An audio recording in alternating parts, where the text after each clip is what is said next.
안녕하세요. 신앙송과 책 읽기 서태연 TV입니다. 오늘부터는 2010년 설립된 재단법인 플라톤 아카데미에서 기획하고 21세기 북스에서 출판한 인생 교과서 시리즈 19권을 1권부터 차례대로 읽어드리려 합니다. 이 시리즈는 인류의 스승이라 할 수 있는 현자 19명, 예수, 부처, 공자, 무함마드, 호메로스, 플라톤, 아리스토텔레스, 아우구스티누스, 장자, 이황, 간디, 데카르트, 니체, 칸트, 헤겔, 미켈란젤로, 베토벤, 톨스토이, 아인슈타인을 오늘의 시점으로 소환하여 그들과 상상의 대화를 나누는 형식의 책입니다. 삶이란 무엇인지, 또 행복이란 무엇인지 등 인생의 본질적인 질문에 이들 위대한 현자들은 이렇게 답했으리라 추론한 명답들이 실려 있는데요. 이 책들의 저자들은 모두 우리나라 인문학계에서 해당 인물을 연구해온 대표 학자들이라 합니다. 그럼 구독과 좋아요 잊지 마시고 인생 교과서 시리즈 제1권 예수를 만나 보실까요? 부제, 사랑, 먼저 행하고 먼저 베풀라. 차정식, 김기석, 공저 21세기 북스 출판입니다. 지은이에 대하여 김기석 감리교 신학대학교와 동대학원을 졸업하고 청파교회 전도사, 이화여자 고등학교 교목, 청파교회 부목사를 거쳐 1997년부터 청파교회 담임목사로 사역하고 있다. 문학과 신학을 넘나드는 글쓰기를 통해 다양하게 저술 활동을 하고 있다. 지은 책으로 말씀의 빗속을 거닐다, 흔들리며 걷는 길, 아슬아슬한 희망, 일상 순례자, 오래된 새길, 삶이 메시지다 외 다수의 저 역사가 있다. 다음은 본론으로 들어가서 예수에게 묻고 싶은 질문과 답입니다.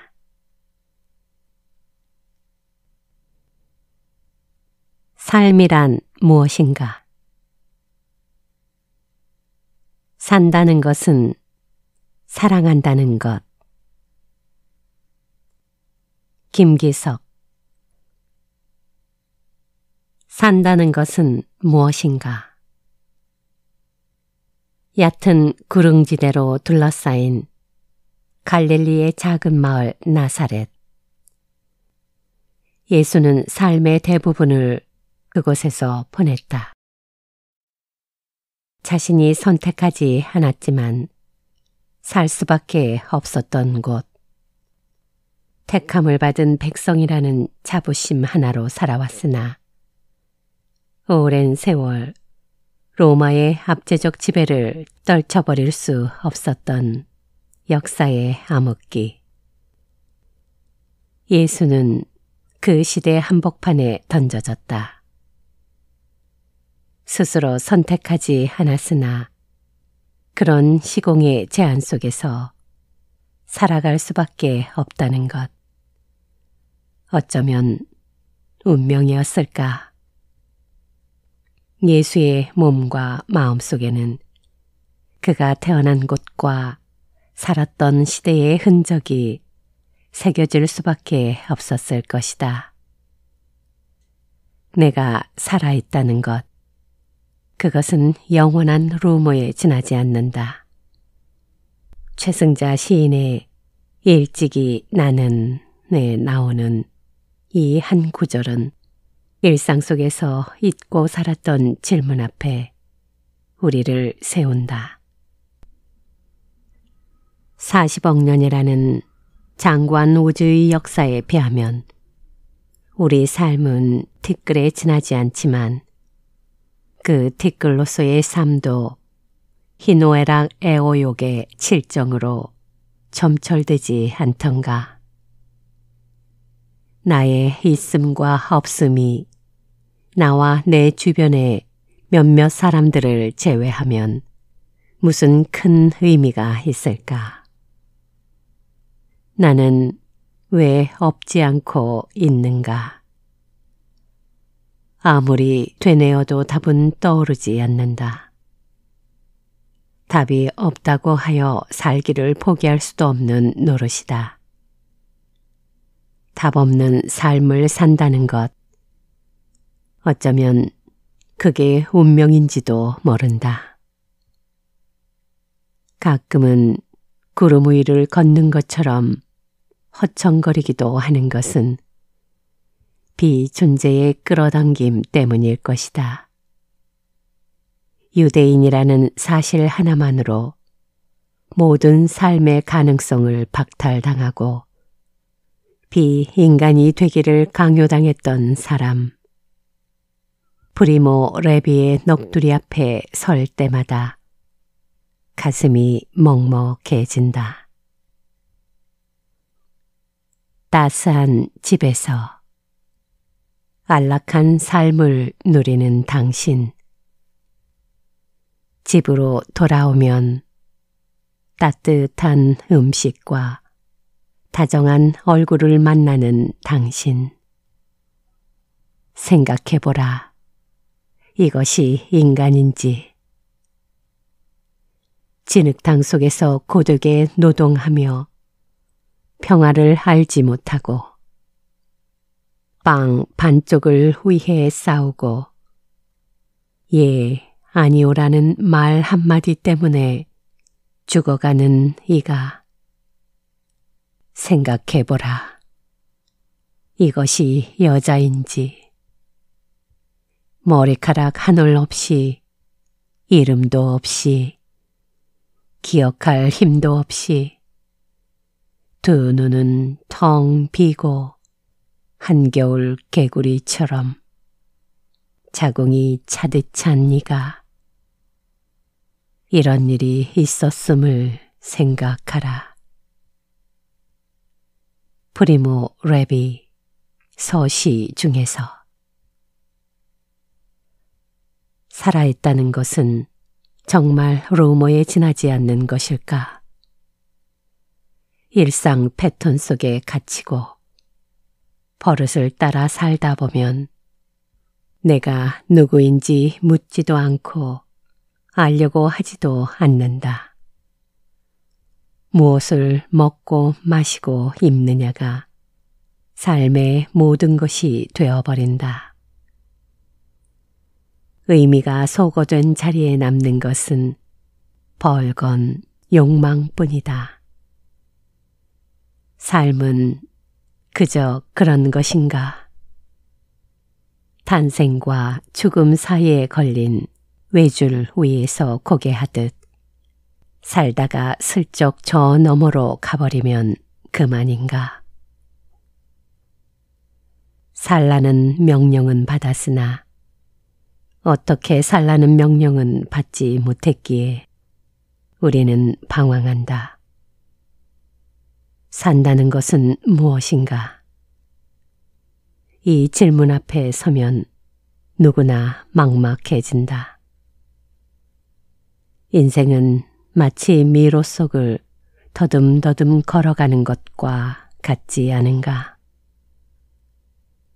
어느 순간에 인생의 비의에 접근한 듯 하다가도 잠시 후에는 오리무중의 한계 속에 갇히기도 한다.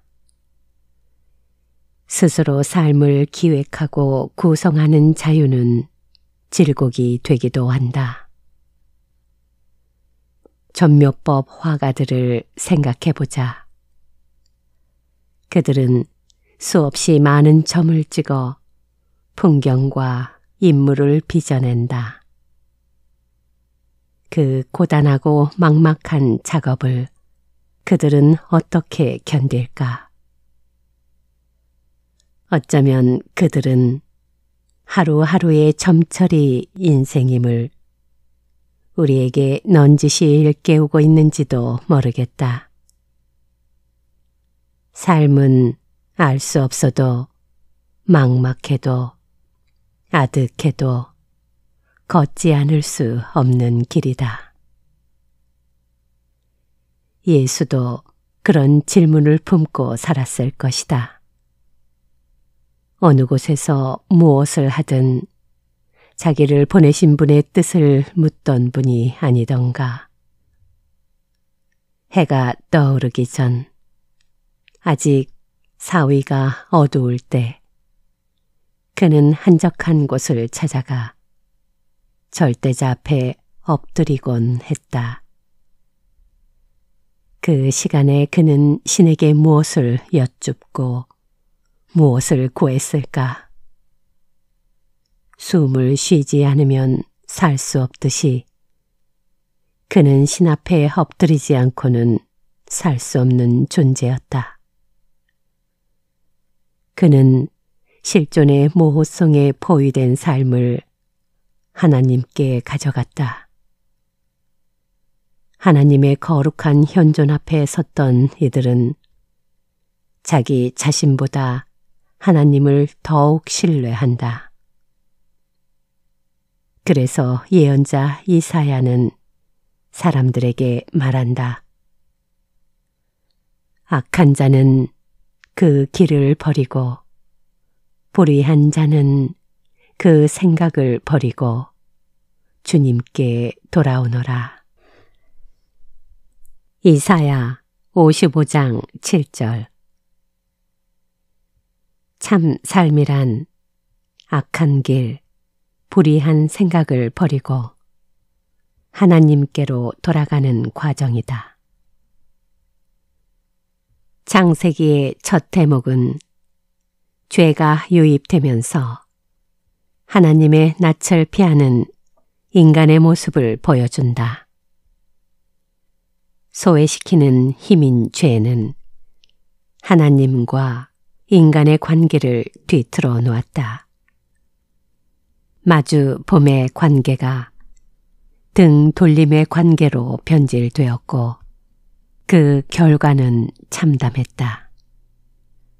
하나님의 명령을 받아 인간과 동물이 먹을 식물을 내던 땅은 엉겅퀴와 가시를 내기 시작했다.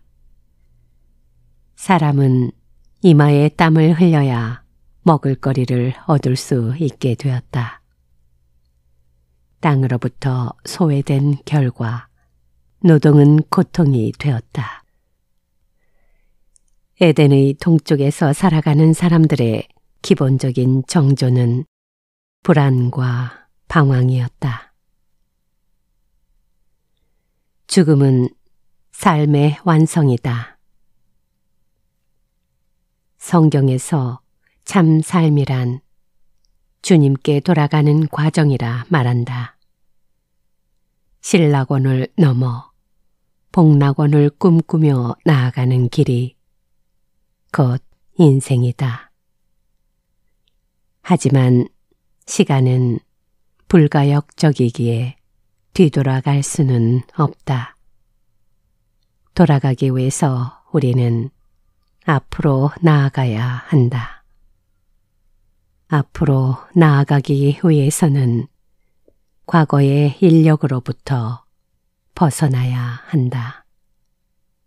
공생애를 시작하면서 예수는 이렇게 외쳤다. 때가 찼다. 하나님의 나라가 가까이 왔다. 회개하여라. 복음을 믿어라. 마가복음 1장 15절. 회개란 돌이킴이고 하나님을 등진 자리에서 벗어나 하나님을 향해 서는 것이다. 복음을 믿는다는 것은 예수가 전하는 하나님 나라의 현실을 향해 자신을 개방하는 것이다.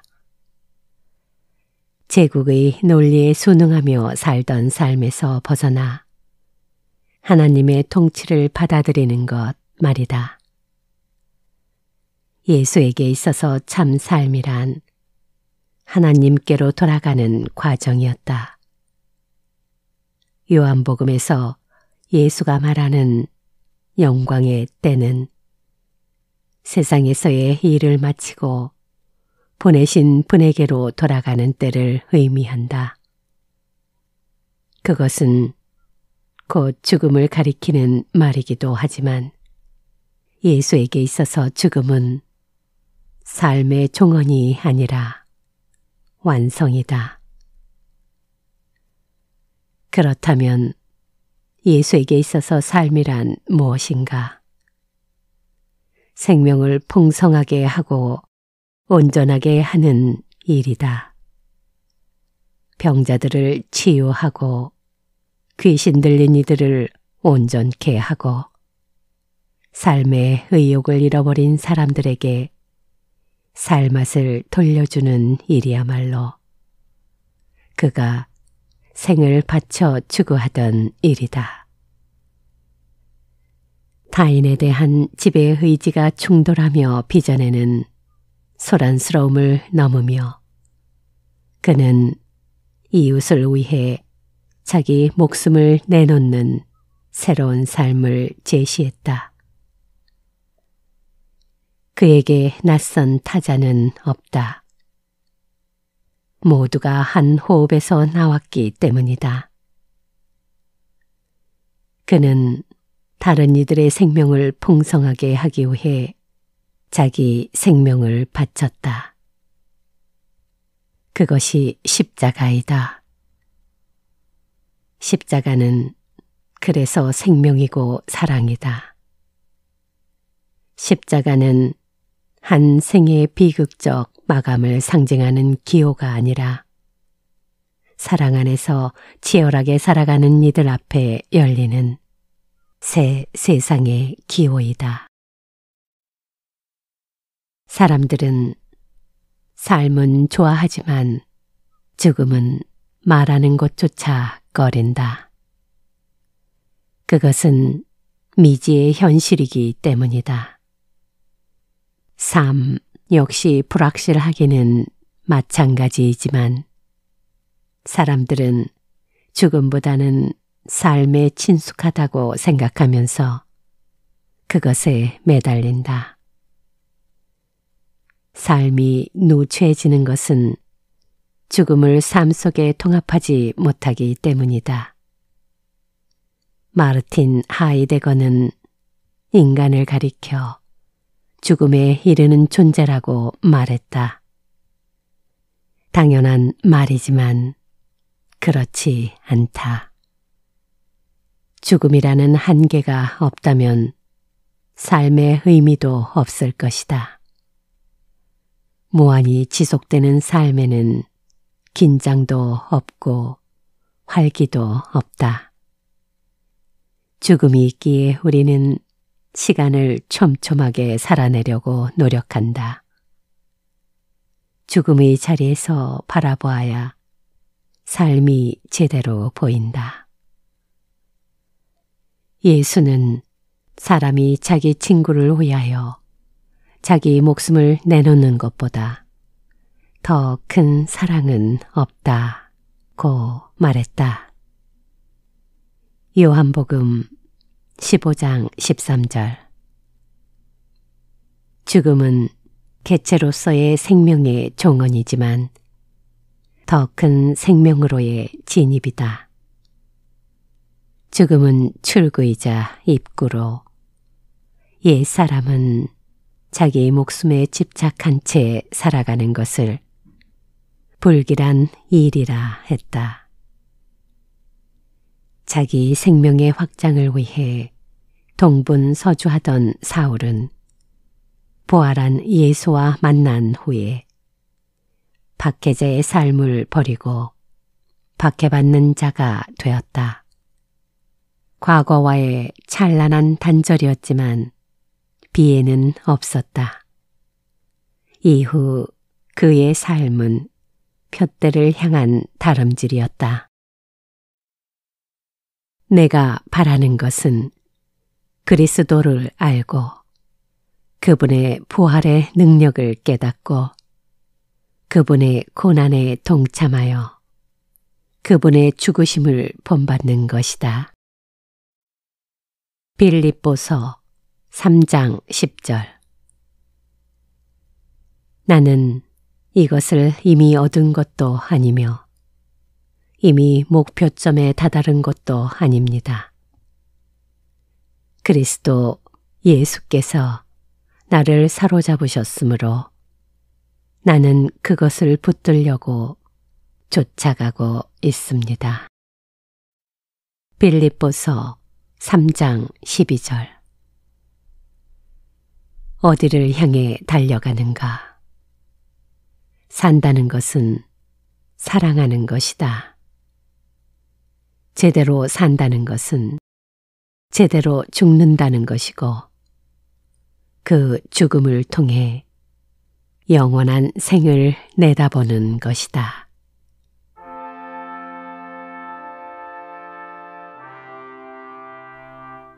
어떻게 절망을 극복할 수 있는가?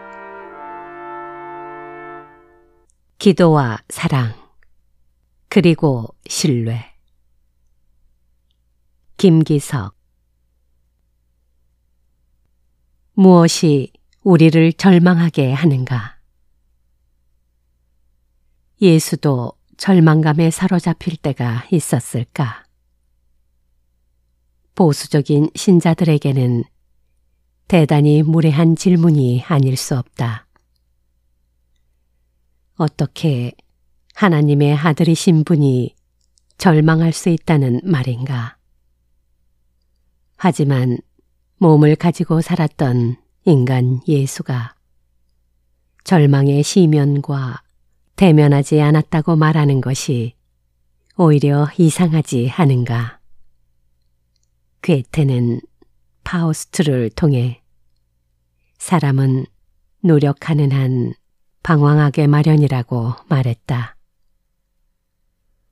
방황한다는 것은 길을 모색한다는 말이고 길은 언제나 낯선 곳을 향해 열려 있기에 선택 앞에서 우리는 늘 두려움과 설렘을 맛보곤 한다. 키르케고르는 절망을 죽음에 이르는 병이라 말했지만 절망과의 정직한 대면을 통하지 않고는 신 앞에 설 수 없는 것이 인간의 운명이 아니던가. 16세기의 영성가인 십자가의 성 요한은 인간이 경험하는 실존적 파탄의 경험을 일러 어두운 밤의 체험이라 말했다. 어둠과 몸이 건조함, 인식의 파탄, 의미 없음, 버림받음, 혹은 이침의 현실이 자아내는 당혹감 속에서 우리는 길을 잃곤 한다. 지금까지 딛고 있던 인식과 삶의 기반이 송두리째 무너져 내릴 때 슬그머니 절망감 혹은 자기 멸절의 유혹이 찾아든다. 하지만 그 순간이야말로 신의 현존으로 우리를 이끄는 임계 상황이다.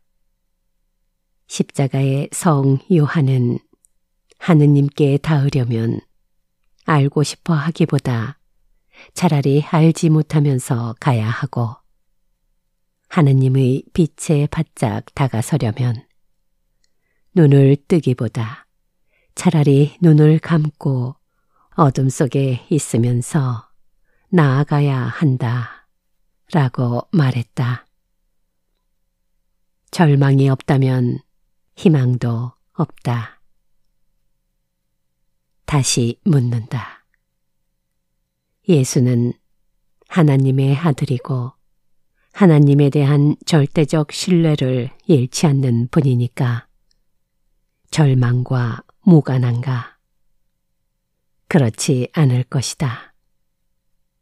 에덴 이후 시대를 살아가는 인류, 시간 속에서 암중모색하며 삶을 기획해야 하는 사람은 절망의 맨 얼굴을 직시하지 않을 수 없다. 히브리서는 예수에 대해 이렇게 말한다.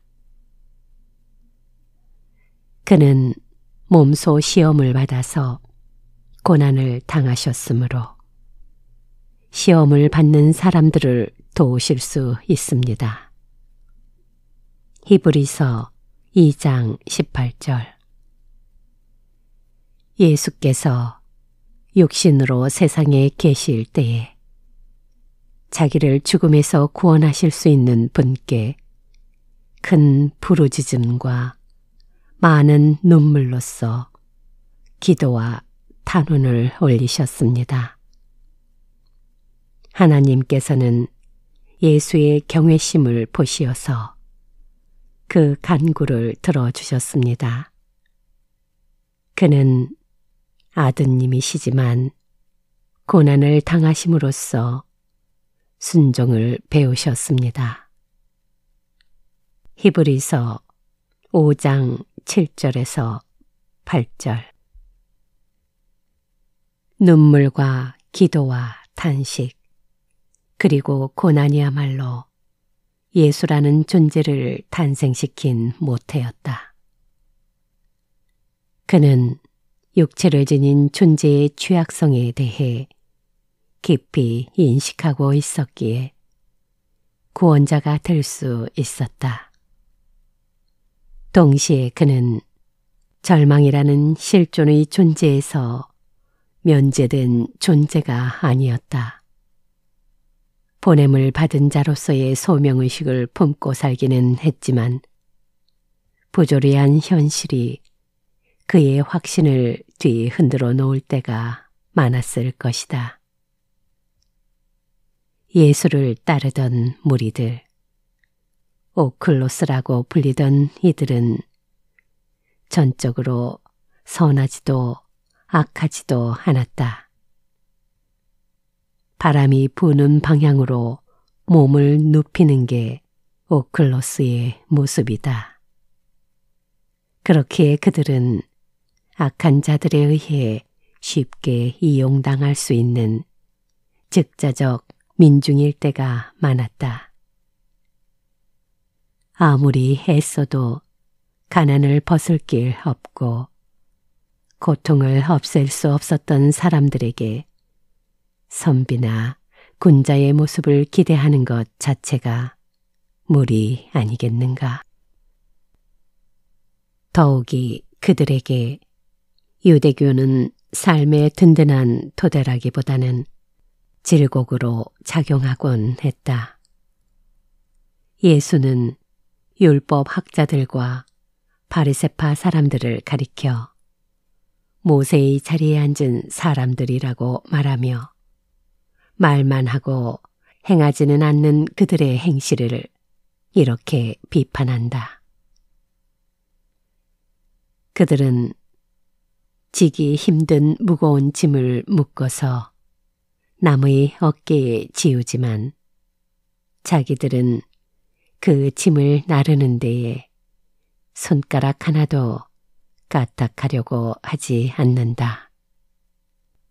마태복음 23장 4절. 중간계층의 이익을 대변했던 바리새파 사람들과 율법 학자들은 수백 개에 이르는 세부 조항을 가진 율법을 지켜야 한다고 가르쳤다. 그 중에서 특히 안식일법, 정결법, 11조법을 강조했다. 사람들이 꺼리는 일을 하고 도저히 율법을 지킬 수 없는 일을 하는 이들에게 종교는 위안이나 해방이 아니라 질곡일 뿐이었다. 예수가 말하는 수고하고 무거운 짐을 진 사람. 마태복음 11장 28절이 바로 그런 자들이었다. 생명을 풍성하게 하고 사람을 해방의 길로 인도해야 할 종교가 오히려 사람들을 예속의 길로 몰아넣는 현실 앞에 예수가 어찌 절망하지 않을 수 있었겠는가. 하지만 예수는 절망의 어둠 속에 머물 수만은 없었다. 바람에 흔들리는 갈대처럼 흔들리는 무리들, 종교를 자기 강화와 이익의 수단으로 변질시킨 유대교의 현실에 절망스러웠지만 그런 현실을 현실로 인정하기에는 예수의 분노와 사랑이 너무 컸다. 기도와 사랑, 그리고 신뢰. 예수는 어떻게 가슴에 들이우는 절망의 어둠에 사로잡히지 않을 수 있었을까? 우선 그가 기도의 사람이었다는 사실이다. 기도에 대해 상론할 수 없기에 번박하게 말한다. 기도를 통해 상황이 바뀌기도 하지만 무엇보다도 기도는 기도자 자신을 변화시킨다. 기도는 사물이나 사태에 붙박인 우리의 시선을 멀어지게 한다. 조금 떨어진 곳에서 바라보면 우리를 그토록 사로잡고 있던 문제의 크기가 달리 경험되듯이 기도는 하늘의 눈으로 세상을 보도록 이끈다. 바라보는 방식이 바뀌는 순간 현실의 지형도 달라지게 마련이다. 예수는 새벽마다 한적한 곳을 찾아가 하나님 앞에 엎드렸다. 엎드림을 통해 그는 현실을 넘어설 수 있었다. 깊이를 뒤집으면 높이가 되지 않던가. 절망이 깊어갈수록 희망은 더욱 찬란하다. 예수가 절망에 사로잡히지 않을 수 있었던 것은 대면하는 한 사람 한 사람을 너무도 소중히 여겼기 때문이다. 누군가를 책임져야 하는 사람은 절망에 쉽게 빠질 수 없는 법이다. 예수는 병든 사람, 귀신 들린 사람, 자포자기한 심정에 사로잡힌 사람들의 고통과 아픔에 깊이 공감했다. 사랑의 마음이야말로 절망의 감염으로부터 우리를 지켜주는 묘약이 아니던가. 바흐만 고바디 감독의 영화 취한 말들을 위한 시간은 이란과 이라크의 국경 마을에서 힘겹게 삶을 이어가는 쿠르드족의 이야기를 들려준다. 영화의 주인공 아윳은 소년 가장이다. 어머니는 막내를 낳다 죽고 아버지는 밀숲길에 지뢰를 밟아 죽었다. 그의 형 마디는 15살이지만 정신과 육체가 3살배기 상태에 머물고 있는 장애인이다. 마디는 때마다 주사를 맞지 않으면 죽을 수밖에 없는 처지로 아윳은 형의 생명을 연장하기 위해 돈을 벌어야 한다. 어른들을 따라 위험한 밀숲길에 나서는 것은 그 때문이다.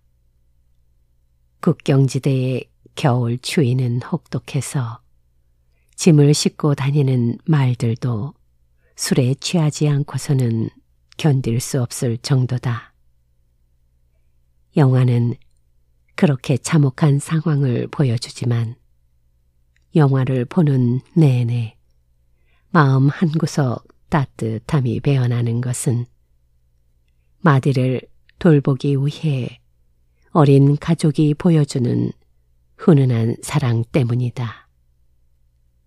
존재 그 자체가 거추장스러운 마디이지만 아윳과 여동생 아마네는 오빠에게 끝없이 입을 맞추고 말을 건넨다.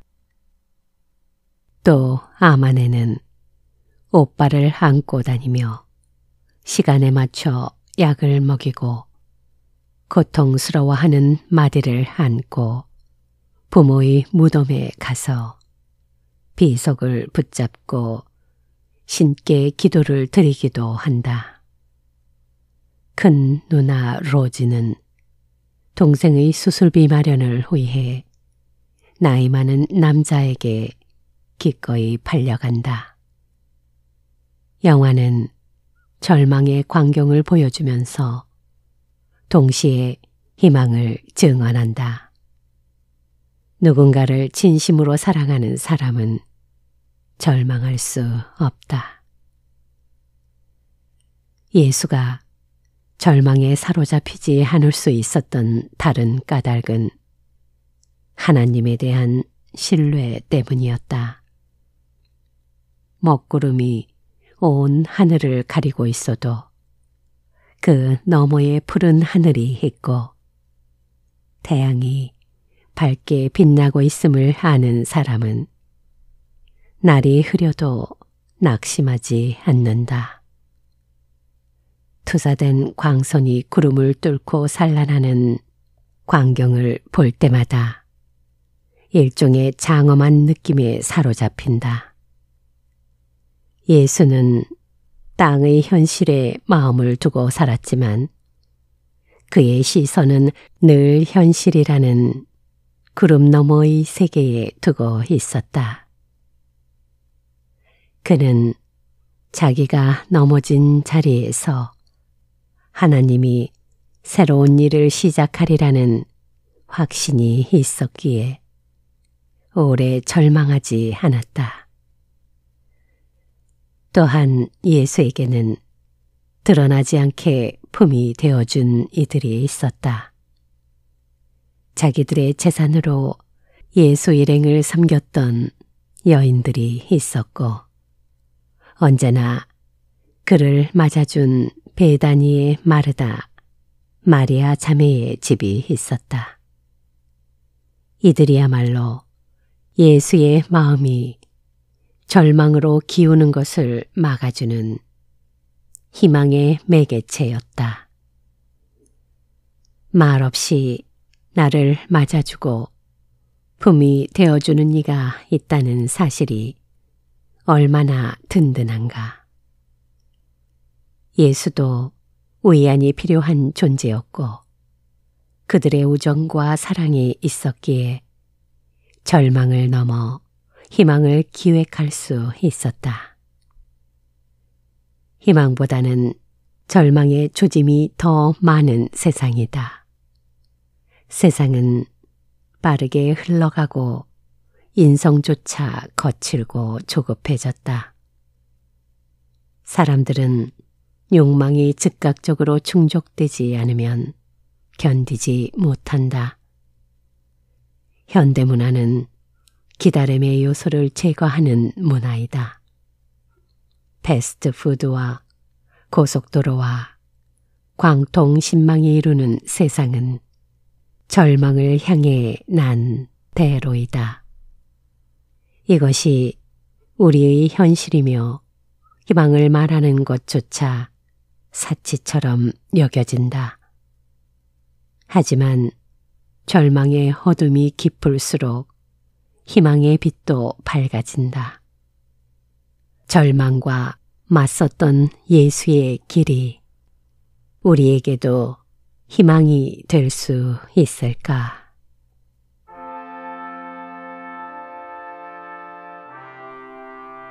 신에 대한 믿음은 필요한가? 신앙은 이해를 넘어서는 체험의 대상.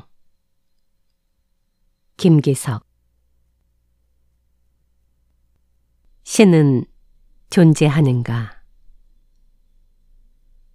섬마을을 떠돌아다니며 잊혀지는 삶의 이야기를 채집했던 강재윤 시인을 통해 가슴이 아릿해지는 이야기를 들었다. 남도의 섬을 떠돌던 그의 발길이 어느 날 영광군 안마도 신기마을에 이르렀다. 시인은 그곳에서 84세의 할머니를 뵙게 되었다. 이런저런 이야기를 나누다가 외로워서 어떻게 견디시느냐고 물었다. 할머니는 교인들이 더러 찾아와 벗이 되어주어 고맙다면서 정작 교회에는 다니지 않는다 하셨다. 할머니는 혼잣말처럼 이런 말을 덧붙였다. 교회 다니라 하면 나가 그라요. 하나님 아버지가 누구든 차별하겠소. 교회 다니나 안 다니나 아버지 자식이지. 어떤 자식은 자식 아니요? 하늘에서 내려다보면 다 같이 짠한 자식이지. 교회 안 댕긴다고 자식이 아니겠소. 바람만 불어도 아버지 살려주시오. 그리고 사는 세상 아니요. 그라요, 내가. 이에 할머니는 등록 교인은 아니지만 자신이 하나님의 자식이라고 말하고 있다. 누가 부정할 수 있겠는가? 할머니가 말하는 하늘 혹은 아버지가 기독교가 가르치는 야훼 하느님이 아닐 수도 있다. 알 수 없는 신일 수도 있고 천지신명일 수도 있다. 제도 교회의 언술 체계 속에 포섭되지 않는 이 할머니의 믿음도 믿음일 수 있는가? 고개를 끄덕이는 이도 있겠고 고개를 가로젓는 이들도 있을 것이다. 그렇다면 하나님은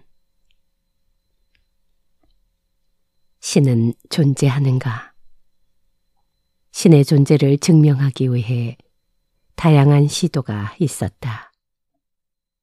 부동의 동자라느니, 제일 원인이라느니, 존재 자체라느니, 논리 정연한 설명에 고개를 끄덕거리기도 하지만 그것이 곧 신의 존재에 대한 확신으로 이어지지는 않는다.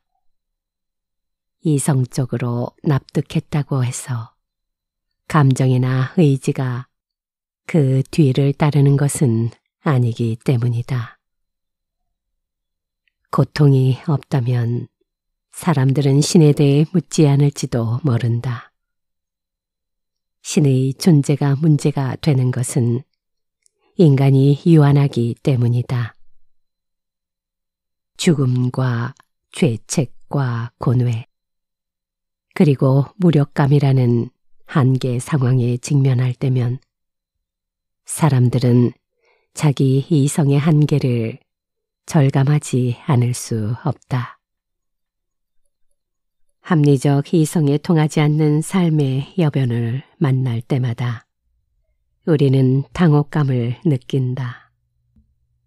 예민한 한 사상가는 20세기 인류의 추문인 아우슈비츠를 겪으며 아우슈비츠 이후에도 서정시가 가능한가를 물었다. 쓰나미와 지진, 그리고 기후변화로 예기치 않게 찾아오는 재난은 선한 사람과 악한 사람을 가리지 않는다. 그러한 현실을 목격할 때마다 우리에게 떠오르는 것은 신의 사랑과 신의 전능성에 대한 의문이다.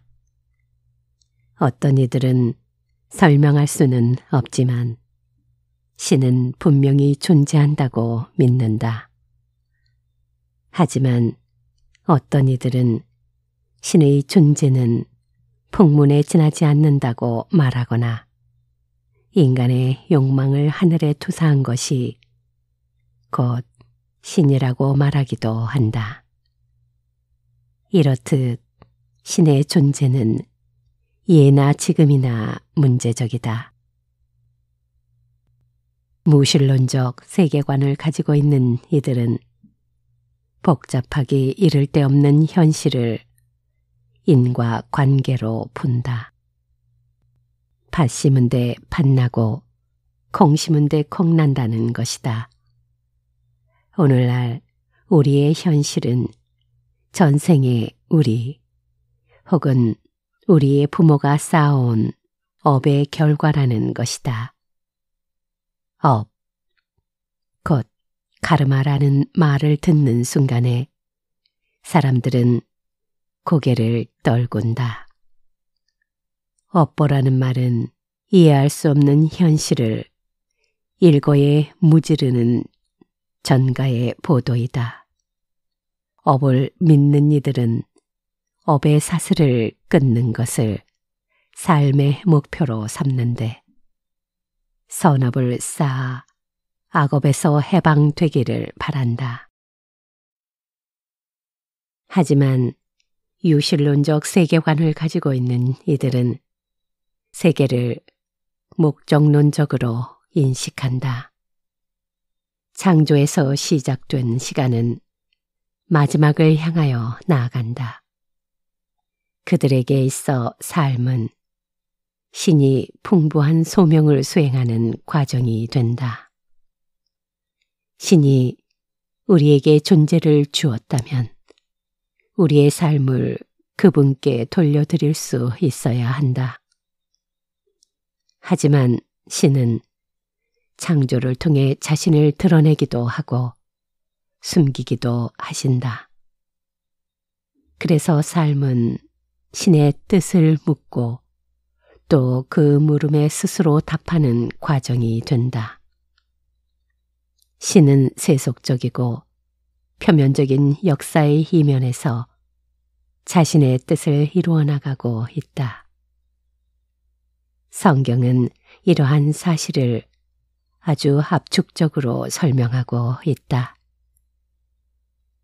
지금도 계시고 전에도 계셨고 앞으로도 오실 전능하신 주 하나님께서 나는 알파요 오메가다 라고 말씀하십니다. 요한 계시록 1장 8절. 하나님은 모든 것의 아버지시요 모든 것 위에 계시고 모든 것을 통하여 계시고 모든 것 안에 계시는 분이십니다. 에베소서 4장 6절. 시몬 베요는 신은 오직 부재의 형태로 천지 만물 속에 존재한다고 말했다. 하지만 유한한 인간은 숨어 계시는 신을 견디기 어렵다. 그래서 신의 형상을 만들고 그 신을 기꺼이 경배한다. 소위 말하는 우상이 그것이다. 모세가 하나님을 만나러 산에 올라가서 오랫동안 내려오지 않자 출애굽 공동체는 공포에 사로잡혔다. 그래서 제사장 아론에게 달려가 자기들을 이끌 신을 만들어 달라고 한다. 아론은 백성들이 모아온 금을 녹이고 그 금을 거푸집에 부어 송아지 상을 만든다. 그것을 보고 백성들은 외친다. 이스라엘아, 이 신이 너희를 이집트 땅에서 이끌어낸 너희의 신이다. 출애굽기 32장 4절. 사람들은 자기들을 이끌 신이 없는 시간의 공포를 견디지 못한다. 그래서 공포를 다독여줄 유사신들을 만든다. 그것은 돈일 수도 있고 출세일 수도 있고 충성을 바쳐야 할 이데올로기일 수도 있다. 그러나 유사신들을 경배하는 이들은 자기 속에 깃드는 헛헛증을 떨쳐버릴 수 없다. 다시금 시몬 베요의 말에 귀를 기울인다. 그는 중력과 은총에서 말한다. 신에 대한 믿음 속에 사는 자는 신앙을 잃을 수 있다. 그러나 신 안에 사는 자는 결코 신앙을 잃지 않는다. 함석헌 선생도 이와 비슷한 말을 하고 있다. 하나님은 인식의 대상이 아니다. 믿을 이지. 다시 말한다면 받아들일 하나 됨이지 뜯어보고 알 물건이 아니다. 믿으면 아는 데 이르지만 감히 알기부터 먼저 하려 하면 뒤집혀진다. 하나님을 정면으로 보면 죽는다고 했다. 그는 그 앞에 우리가 보일 이지 우리가 볼 것이 아니다. 그러므로 그 앞에 나갈 때는 얼굴을 땅에 대고 엎드려야 한다. 자기를 전적으로 부정함이다. 자기를 부정하면 입으로 불러 우상화한 하나님도 사라지고 영이 된다. 체험의 대상으로서의 신.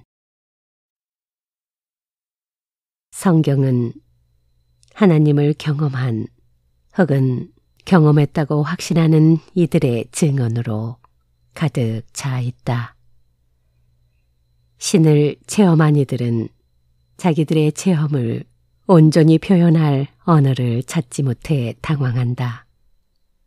그래서 그들은 은유를 사용한다. 은유란 쉽게 말해 낯익은 대상을 통해 낯선 세계를 드러내는 것이라 할 수 있다.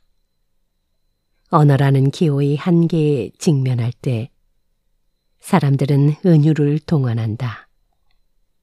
성경에는 하나님을 드러내기 위한 수많은 은유가 있다. 목자, 빛, 반석, 피난처, 요새, 산성, 방패, 힘, 고아들의 아버지, 과부들을 돕는 재판관. 자기가 경험한 하나님을 표현하기 위해 동원된 은유가 발설된 상황을 생각해 보면 신의 실체에 조금 가까이 다가설 수 있다. 그들이 경험한 것은 자기 한계를 넘어서도록 해준 낯설면서도 익숙한 어떤 힘이다. 그 낯선 힘, 혹은 존재 앞에 설 때 느끼는 숭고의 감정을 루돌프 오토는 누미노자라는 말로 설명했다. 개념으로 설명하기 어려운 비합리적인 체험을 할 때 사람은 두려운 신비의 감정에 사로잡힌다.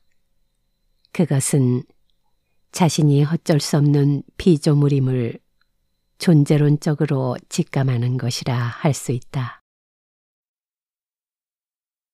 어느 날 예수가 게네사렛 호수에서 고기를 잡던 시몬의 배에 올라 사람들을 가르쳤다. 말을 마치신 후 시몬에게 깊은 데로 나가 그물을 내려서 고기를 잡아라 라고 말씀하셨다. 누가복음 5장 4절.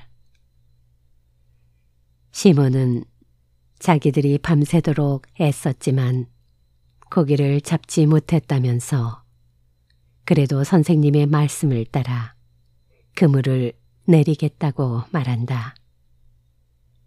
그들 일행이 그물을 내리자 거두어 들이지도 못할 만큼 많은 고기가 잡혔다. 그때 시몬 베드로는 예수의 무릎 앞에 엎드려서 말한다. 주님, 나에게서 떠나 주십시오. 나는 죄인입니다. 누가복음 5장 8절. 바로 이것이다. 시몬 베드로는 그 놀라운 기적을 통해 자신의 피조성과 죄성을 깨달았다.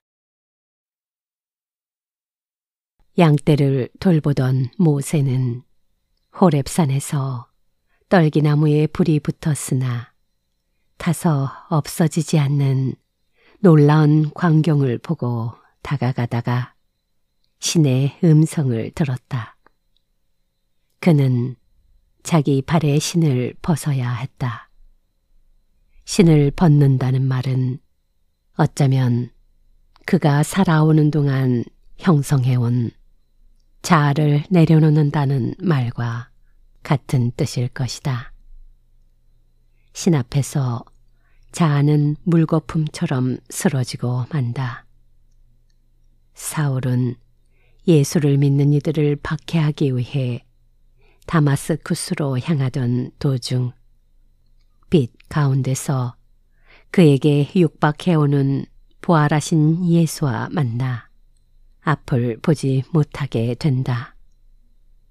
앞을 보지 못하게 되었다는 말은 그때까지 자명한 것으로 여겨왔던 모든 것들이 의미를 잃고 그가 극심한 혼돈 속에 있었음을 가리키는 말일 것이다. 하나님은 그처럼 우리의 존재를 깨뜨리고 꿰뚫고 들어온다. 예수는 새벽마다 하나님과 같은 일치를 이루기 위해 엎드리곤 했다. 그래서 그는 아버지께서 내 안에 계시고 내가 아버지 안에 있다 라고 말할 수 있었다. 요한복음 10장 38절, 17장 21절. 제자인 빌립이 우리에게 아버지를 보여주십시오 라고 청하자 예수가 정색하고 말한다. 빌립아, 내가 이렇게 오랫동안 너희와 함께 지냈는데도 너는 나를 알지 못하느냐? 나를 본 사람은 아버지를 보았다. 요한복음 14장 9절. 세상에는 신적 존재를 드러내는 이들이 있는데 삶을 통해 눈에 보이지 않는 하나님의 현존 앞으로 우리를 세우는 이들이다. 신의 존재 여부를 묻는 질문에는 객관적인 답이 없다. 신을 믿는 이들과 믿지 않는 이들이 있을 뿐이다. 사람들은 일상적 사고를 뛰어넘어 영혼을 고양시키는 숭고하고 아름다운 것 속에서 신의 숨결을 느낀다. 신은 체험의 대상이지 인식의 대상이 아니다. 그래서 때로는 이해하거나 해석하려는 노력을 내려놓고 속에서 빛이 솟아오를 때까지 기다릴 줄도 알아야 한다. 십자가 위에서 예수는 이해할 수 없는 신의 침묵 때문에 괴로웠다. 그래서 나의 하나님, 나의 하나님, 어찌하여 나를 버리십니까? 라고 말하며 탄식했다. 그러나 그는 이해할 수 없는 신에게 자기 운명을 맡겼다. 아버지, 내 영혼을 아버지 손에 맡깁니다. 누가복음 23장 46절. 이해를 넘어서는 신앙이다. 십자가 밑에 서 있던 백부장은 그런 예수의 모습을 지켜보다가 이 사람은 참으로 의로운 사람이었다 라고 말했다. 신과 자유를 찾아 평생을 떠돌았던 니코스 카잔차키스키는 왜 사람들이 현상 배후에 있는 불가시의 세계를 추구하는지 묻고는 새로운 눈, 새로운 귀, 새로운 오감, 새로운 두뇌를 가지고 자기의 출발점에 도달하기 위해서라고 말한 후 이렇게 말한다. 우리 인간의 막중한 의무는 신의 행진 리듬을 해석하거나 밝히는 게 아니라 우리의 덧없는 인생의 리듬을 가능한 한 신의 리듬에 적응시키는 것이다. 이렇게 해야만 우리 썩어 없어질 인간은 불멸을 얻는 데 성공할 수 있다. 그렇게 함으로써 우리는 죽음을 모르는 일자와 협력할 수 있다. 신은 존재하는가? 신을 믿어야 하나? 이 물음은 여전히 열려 있고 각자 자기 삶을 통해 대답해야 할 것이다.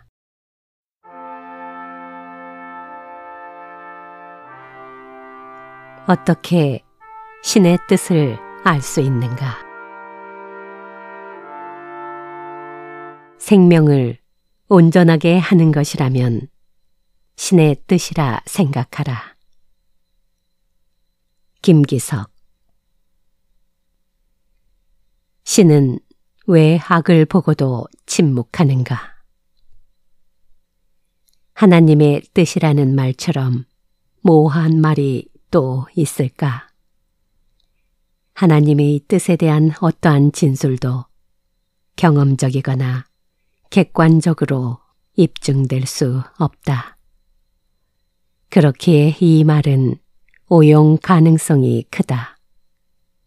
예수는 제자들에게 기도를 가르치면서 뜻이 하늘에서 이루어진 것 같이 땅에서도 이루어지이다 라고 기도하라 했지만 우리는 그 뜻이 무엇인지를 분별하는 게 어렵다는 사실이다. 몇 해 전 서남아시아에 쓰나미가 몰려와 수많은 인명피해가 났을 때 어느 목사는 그 재난을 하나님을 믿지 않는 자들에 대한 심판으로 해석했다. 그에게 세상은 단순하다. 하나님을 믿으면 복을 받고 그렇지 않으면 심판을 받는다. 2005년 대형 허리케인 카트리나로 말미암아 뉴올리언즈가 초토화되었을 때도 그는 확신에 찬 목소리로 재난의 이유를 설명했다. 그 도시에 동성애자들이 많기 때문에 신의 심판이 임했다는 것이다. 그에게 설명할 수 없는 현실은 없다. 그는 자신을 신의 위치에 올려놓고 있다. 이런 상황인식은 오류에 그치지 않고 강자들의 이익을 철저히 대변한다. 그런 류의 사람들은 지금 고통받는 사람, 가난한 사람, 병든 사람, 일자리에서 쫓겨난 사람들이 저마다 숨겨진 죄 때문에 그런 일을 겪고 있다고 판단한다. 이런 생각은 대단히 폭력적이다. 종교적 권위를 빙자하여 사람들의 상처를 덧낼 뿐 아니라 사람들의 의식 속에 두려움을 주입하여 더욱더 의존하게 만든다.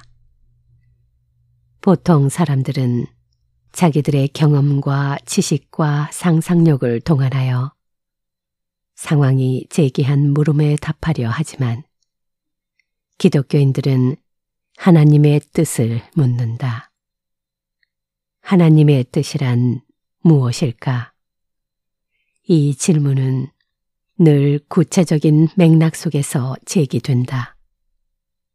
예기치 않았던 재앙으로 말미암아 삶의 희망을 잃어버린 사람들은 저 허허로운 허공에 눈길을 건넨다. 인식의 한계에 부딪힐 때면 사람들은 하늘을 바라보며 탄식한다. 하늘도 참 무심하시지. 하지만 옛사람은 하늘과 땅은 어질지 않다. 모든 것을 지프로 만든 개처럼 대한다. 라고 말했다. 노자 5장. 이 말은 자연의 냉혹함을 가르치기 위한 것이 아니라 친소 관계에 따라 차별하지 않는 자연의 이치를 가리키고 있다. 그러나 하나님을 창조주로 역사의 섭리자로 믿는 이들의 생각은 다를 수밖에 없다. 인간의 유한함과 뿌리 깊은 죄성이 빚어내는 고통에 직면할 때마다 그리고 아주 중대한 선택의 고비에 설 때마다 믿는 이들은 하나님의 뜻은 무엇인가를 묻는다. 하지만 이 질문의 정답은 없다. 누구도 분명하게 이것이 하나님의 뜻이라고 말할 수 없다는 말이다. 스스로 답을 찾을 수 없기에 사람들은 종교적 권위자의 판단에 의지하거나 또는 자의적 판단을 내리기도 한다. 문제는 거짓 예언자들, 미혹된 지도자들이다. 예레미야는 거짓 예언자들을 경계하라면서 이렇게 말한다. 이런 예언자들은 내가 보내지 않았는데도 스스로 달려 나갔으며 내가 그들에게 말을 하지 않았는데도 스스로 예언을 하였다. 예레미야 23장 21절. 나의 이름을 팔아 거짓말로 예언하는 예언자들이 있다. 내가 꿈에 보았다. 내가 꿈에 계시를 받았다. 하고 주장하는 말을 내가 들었다. 이 예언자들이 언제까지 거짓으로 예언을 하겠으며 언제까지 자기들이 마음속에서 꾸며낸 환상으로 거짓 예언을 하겠느냐. 예레미야 23장 25절에서 26절. 문제는 거짓 예언자들의 말이 귀에 달다는 데 있다. 예레미야서 28장에는 두 사람의 예언자 하나냐와 예레미야가 등장한다. 그들은 동일한 상황 속에서 정반대의 길을 가리킨다. 하나냐는 두려움에 사로잡힌 시드기야 왕 앞에 나아가 하나님께서 바빌로니아 왕의 멍에를 꺾어버릴 것이라고 예언한다. 하지만 예레미야는 하나님께 지은 죄 때문에 바빌로니아 왕을 섬길 수밖에 없다고 예언한다. 누구의 말이 참인가? 하나님의 뜻을 식별하기란 여간 어려운 것이 아니다. 그래서 단식시의 저자들은 난폭하고 부조리한 세상에 지쳐 침묵을 깨뜨리고 역사에 개입해달라고 하나님께 요구한다. 하나님, 묵묵히 계시지 마십시오. 하나님, 침묵을 지키지 마십시오. 조용히 계시지 마십시오. 오 하나님, 주님의 원수들이 소리 높여 떠들고 주님을 미워하는 자들이 머리를 치켜들기 때문입니다. 시편 83장 1절에서 2절. 하나님의 침묵은 하나님의 무력함 혹은 부존재에 대한 증명처럼 여겨지기도 한다. 나치의 수용소에서 살아난 엘리 위젤은 삼고 로드의 재판이라는 책에서 그런 참혹한 현실 속에서도 침묵하고 있는 신에게 유죄를 선고하고 있다. 홀로코스트 이후에도 신학이 가능한가를 묻는 신학자도 있다. 하나님의 침묵은 언제 깨지는가? 침묵하시는 하나님은 악한 이들에게 이용당할 때가 많다. 우리는 역사 속에서 하나님의 뜻을 빙자하여 벌어졌던 수많은 종교 전쟁을 기억하고 있다. 십자군 전쟁이 대표적이다. 때로 사람들은 자기들의 이기심과 탐욕을 정당화하기 위해 신을 동원한다. 성전을 명분으로 하여 사지로 내몰린 이들은 또 얼마나 많은가. 하나님의 뜻을 분별할 수 있는 기준은 정녕 없는 것인가? 그렇다면 신의 뜻은 알 수 없는 것인가? 예수는 하나님의 뜻을 어떻게 실천했는가? 아브라함은 살고 있는 땅, 난 곳, 아버지의 집을 떠나라는 명령과 아들 이삭을 바치라는 야훼의 명령에 순종했다. 아브라함은 그것이 하나님의 뜻임을 어떻게 확신했을까? 쉽게 대답하기 어려운 질문이다. 오류 가능성이야말로 인간의 한계이다. 그럼에도 불구하고 우리는 어떤 뜻을 식별하고 선택하고 결단하고 행동함으로써 자기 삶을 구성해 나간다. 설사 그렇다 해도 오류의 가능성을 줄일 수 있는 길은 없을까? 예수는 아마도 끊임없이 하나님의 뜻을 물었을 것이다. 믿음의 사람들은 성경 가운데 하나님의 뜻이 오롯이 담겨 있다고 믿는다. 하나님의 뜻을 식별하는 기준은 성경의 가르침일 수밖에 없다. 예수에게 율법과 예언서의 말씀은 뭐나 마찬가지였다. 예수에게 있어서 하나님은 약자들에 대한 깊은 관심과 연민을 보이는 분이셨다. 애굽과 바로로 상징되는 억압의 질서를 전복시키는 하나님, 사회계층의 맨 밑바닥에서 숨죽이며 살고 있는 이들의 살맛을 되찾아주는 하나님, 바로 그분이 예수의 하나님이었다. 그는 자신에게 분부된 하나님의 뜻을 이렇게 천명했다. 나를 보내신 분의 뜻은 내게 주신 사람을 내가 한 사람도 잃어버리지 않고 마지막 날에 모두 살리는 일이다. 요한복음 6장 39절. 나는 양들이 생명을 얻고 또 넘치게 얻게 하려고 왔다. 요한복음 10장 10절 B. 장엄한 고백이다. 예수는 자기 앞에 있는 사람을 하나님께서 자신에게 이끌어 주신 존재로 대한다. 그리고 그들의 생명을 풍성하게 하고자 자기를 바친다.